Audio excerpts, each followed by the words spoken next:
في حد حصل على نوبل زغطك قبل كده؟ مفيش حد زغطك قبل كده؟ I'm Stephanie Caparel of the Wall Street Journal, and I'm here today with Bassem Youssef, the self-described Jon Stewart of Egypt. Bassem became an internet sensation in the weeks after the revolution when he posted a political skit on YouTube. He has since left his job as a heart surgeon to become a full-time comedian and faux news anchor. Bassem, welcome. Hi, I didn't know that we actually are allowed to mention Jon Stewart in these premises. But since I'm here in News Corp, I would like to say that Bill O'Reilly was absolutely right about the audience of Jon Stewart. I mean, all of them are crackheads and stoned, and I think marijuana is only legal in California and in the studios of Jon Stewart. He was absolutely right and fair and balanced, Fox News. Yes. Okay, great.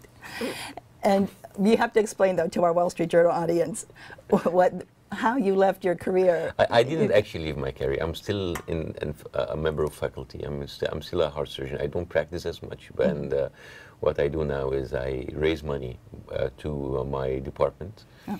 And I think this is a better way to, instead of actually being in the operating room, I raise money for other doctors actually to do their job, because I mean, we heavily depend on fundraising and donations. Oh, good. You're raising money for research. Yeah, for actually operations, actually operations. Oh, excellent. Also, yes. And healthcare.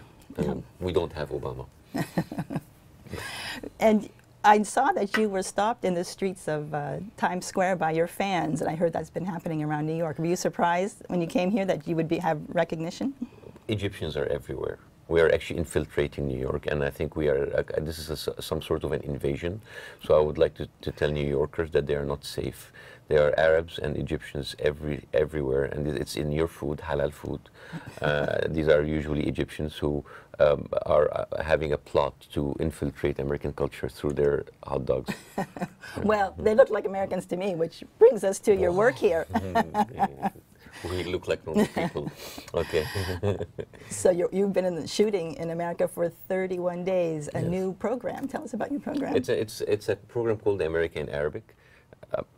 I just gave them another heart attack, and it's it's basically a program that shows the different aspects of Arabs in the Arabs' life in the United States, whether these people are hot dog vendors, NASA scientists, taxi drivers, professors, businessmen in Silicon Valley, and I want to come back to Egypt and go back to Egypt and show the different aspects of their lives.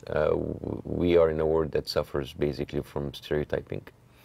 And I think stereotyping is happening on both sides of the aisle. It's not.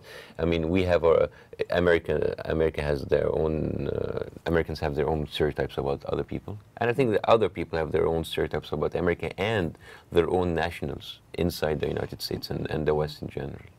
And what would you like to say to the Egyptian Americans from your program, whom they're all watching? What I would like to tell them. The message you had when you were... Well, the message that I have is that, I mean, after the revolution, I mean, it's time for them to be more active and more involved in the social and political life of Egypt. I mean, I believe that the Egyptians here and Arabs here in general are our strategic reserve. Then we can use to build our new Egypt in this new era. I mean, we Egyptians, Egyptians specific, Muslims and Arabs in general, they have a very, very high level of education and qualifications in America. I mean, I think there was some few studies that will tell you that Muslims and Arabs in the United States are one of the, compared to other ethnic groups, they are actually one of the very highly qualified. Where